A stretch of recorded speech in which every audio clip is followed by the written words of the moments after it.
Hello friends, Bengal job study সংবাদ চ্যানেলে আপনাদের প্রত্যেককে জানাই স্বাগতম। আজ এক্ষুনি মাত্র বা খবর অনুসারে রাজ্য কেন্দ্র সরকারের তরফ থেকে উঠে এলো আজকের বাছাই করা 20টি গুরুত্বপূর্ণ সংবাদ।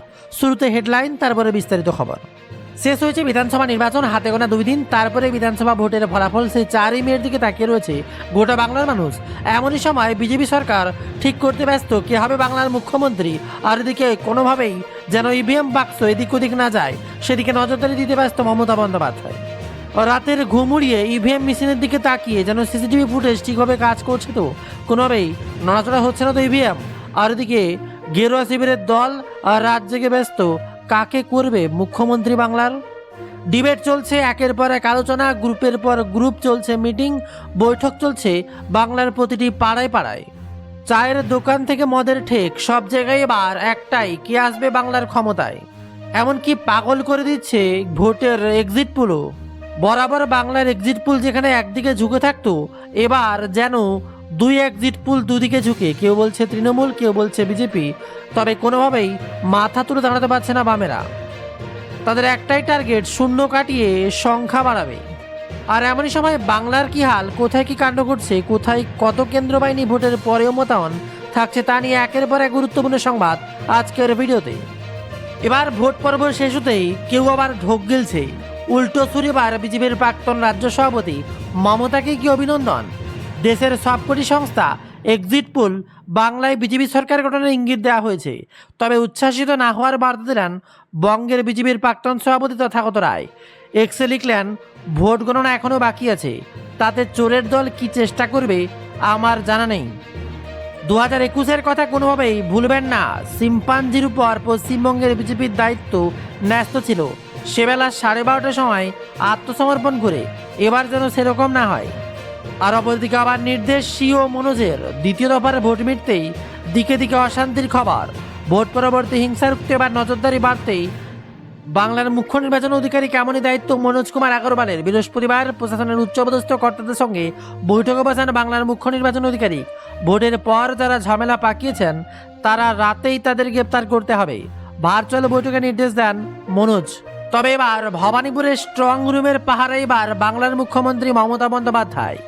বিকেলে ইভিএম পাহারার জন্য দলের নেতাকর্মীদের সতর্ক করে দিয়েছিলেন মমতা বন্দ্যোপাধ্যায়। সন্ধ্যায় নিজেই পৌঁছে গেলেন সাখাওয়াত মেমোরিয়াল স্কুলের স্ট্রং রুমে।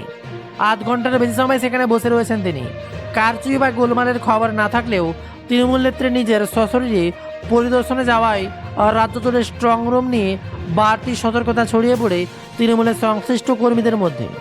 এবার ভবানীপুরের স্ট্রং রুমের পাহারায় বাংলার মুখ্যমন্ত্রী মমতা বন্দ্যোপাধ্যায় তা যেন নজির করে দিলেন। আর এদিকে স্ট্রং রুমে তুমুল নিরাপত্তা। বুধবার পশ্চিমবঙ্গের দ্বিতীয় দফার ভোট গ্রহণ সম্পন্ন হয়েছে। আগামী 4ই মে ঘোষণা হবে তার ফলাফল। পোলিং বুথ থেকে ইভিএম, ভিভিপ্যাট পৌঁছে গিয়েছে বিভিন্ন জেলার স্ট্রং রুমে। 800 নিরাপত্তার বলয়ে মুড়ে ফেলা হয়েছে ডিসিআরসি সেন্টারগুলো। এবার সিসিটিভির মাধ্যমে চলছে নজরদারি। স্ট্রং রুম পাহারা দিচ্ছেন কেন্দ্র বাহিনীর জওয়ান ও পুলিশ কর্মীরা। আশেপাশের এলাকায় 163 ধারা মোতায়েন করা হয়েছে প্রশাসনের তরফ থেকে। অপরদিকে আবার ভিডিও বার্তায় আত্মবিশ্বাসী মমতা। বৃহস্পতিবার বুথ ফেরত সমীক্ষা নিয়ে ভিডিও বার্তায় সে মমতা বন্দ্যোপাধ্যায় বললেন, আপনারা নিশ্চিত করে বলতে চাই যে টিভিতে দেখাচ্ছে গতকাল বেলা 1টা থেকে 8 মিনিটে বিজেপির অফিস থেকে সেই সার্কুলার জারি করা হয়েছে। টাকা দিয়ে বলা হয়েছে ওটা দেখাতে, জোর করে সংবাদ মাধ্যমে এটা করতে বাধ্য করা হয়েছে। আমরা 226 ক্রস করব, 230ও পেয়ে যেতে পারি। মানুষ যেভাবে ভোট দিয়েছেন আমার পুরো ভরসা আছে, বললেন বাংলার মুখ্যমন্ত্রী মমতা বন্দ্যোপাধ্যায়। অপরদিকে আবার স্ট্রং রুম নিয়ে বিতর্ক, উত্তেজনা বহাল। স্ট্রং রুমের নিরাপত্তা আশঙ্কায় সন্ধ্যায় ক্ষুদিরাম অনুশীলন কেন্দ্রের সামনে ধর্নায় বসেন তৃণমূলের কুণাল ঘোষ, শশী বাজা। পরে বিজেপির সন্তোষ পাঠক, তাপস রায় প্রমুখ ঢোকেন।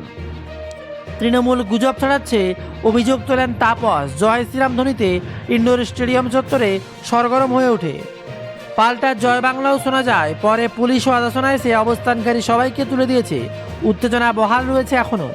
খবর আসছে স্ট্রং রুম বিতর্কে দাবি তৃণমূলের। ক্ষুদিরাম অনুশীলন কেন্দ্রের ভেতরে কে বা কারা ঢুকেছে এবং কি করে ঢুকেছেন তা নিয়ে প্রশ্ন তোলা হয়েছে তৃণমূলের তরফ থেকে। ওই স্ট্রং রুমের ভেতরে রাখা বৈদ্যুতিক ভোটযন্ত্র বা ইভিএমের কারচুপি হতে পারে বলে আশঙ্কা প্রকাশ করেছে বেলেঘাটার তৃণমূল প্রার্থী কুণাল ঘোষ এবং শ্যামপুকুর তৃণমূল প্রার্থী শশী বাজার। দাবি, ভেতরে কি কাজ হচ্ছে নির্বাচন কমিশনকে তা জানাতেই হবে।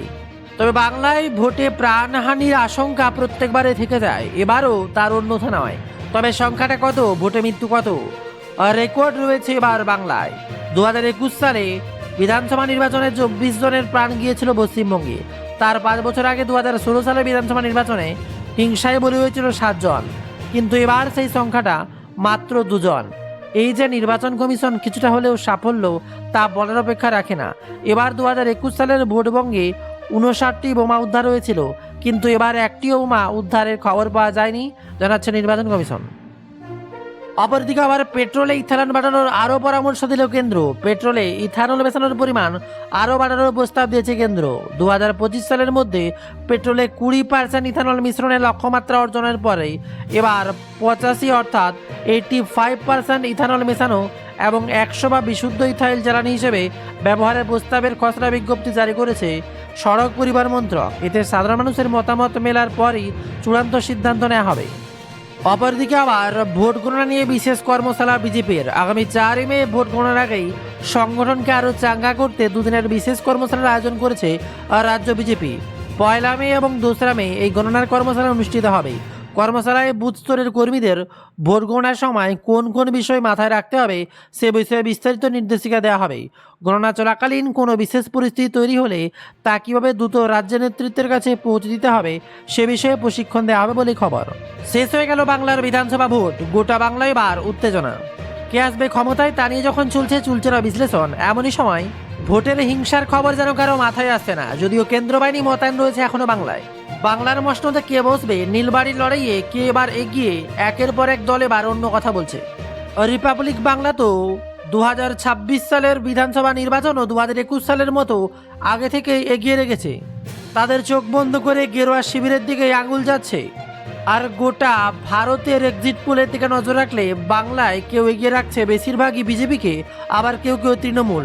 তবে সার্বিকভাবে অনেকেই মনে মনে করছেন এবার তৃণমূলের দিকেই কিছুটা বাংলা ঘেঁষে, অর্থাৎ বাংলার বুকে আবারও ক্ষমতায় ফিরবেন বাংলার মুখ্যমন্ত্রী মমতা বন্দ্যোপাধ্যায়।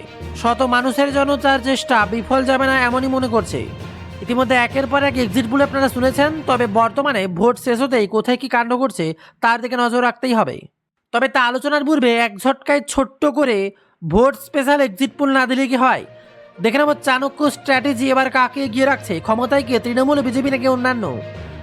চাণক্য স্ট্র্যাটেজি বলছে তৃণমূল পাবে 130 থেকে 140, বিজেপি পাবে 150 থেকে 160, আর অন্যান্য পাবে 6 থেকে 10টি।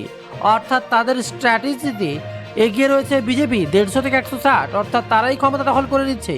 148 এখানে রাউন্ড ফিগার। আর তার মাঝে আবার পিপলস পালস বলছে তৃণমূল কংগ্রেস পাবে 178 থেকে 189টি আসন, বিজেপি পাবে 95 থেকে 110টি আসন এবং অন্যান্যরা পাবে 1 থেকে 4টি আসন। তবে ম্যাট্রিজ বলছে অন্য কথা, 125 পাবে তৃণমূল, 125 থেকে 140, আর বিজেপি পাবে 146 থেকে 161, অন্যান্য পাবে 6 থেকে 10টি আসন। সব মিলিয়ে বোঝা যাচ্ছে না কোথায় যাবে বাংলার পরিস্থিতি। এদিকে আবার পি মার্ক বলছে তৃণমূল 118 থেকে 138, বিজেপি পাবে 150 থেকে 175, অন্যান্য 2 থেকে 5টি আসন। সেই সাথে প্রজাপোল পাচ্ছে তৃণমূলের 85 থেকে 110টি আসন, বিজেপি 178 থেকে 208টি আসন, অন্যান্য পাবে 0 থেকে 5টি আসন। অপরদিকে পোল ডায়েরি পাচ্ছে তৃণমূল 99 থেকে 127টি আসন, বিজেপি থাকছে 142 থেকে 171টি আসন, অন্যান্য পাবে 5 থেকে 9টি আসন। সব মিলিয়ে বাংলার ভোটের রাজনীতি এক অন্য পর্যায়ে পৌঁছে গেছে। কেউ বলছে তৃণমূল, একজুট পুল এবার যেন সব কিছু শূন্য করে দিল। কেউ বলছে তৃণমূল, কেউ বলছে বিজেপি। সব মিলিয়ে কারো একদিকের দিকে ঝুঁকে নেই এক্সিট পোল। আর এত কিছু খবর প্রকাশ করেও এবিপি আনন্দ বলছে আমরা নিজস্ব কোনো সমীক্ষাই করিনি।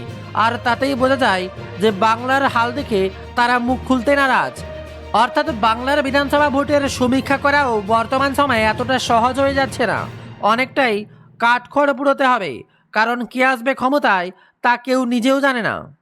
তবে কোথায় কোথায় রিপোলের সম্ভাবনা, কোন কোন বুথে রিপোলের সম্ভাবনা, রিপোল নিয়ে বড় কথা বললেন রাজ্যের সিইও মনোজ আগরওয়াল। বললেন যেখানে যেখানে টেপ পাওয়া গিয়েছে, ওয়েবকাস্টিং দেখেছি, যা অবজারভার রিপোর্ট এসেছে, এখনও জিরো টলারেন্স পদক্ষেপ করা হবে।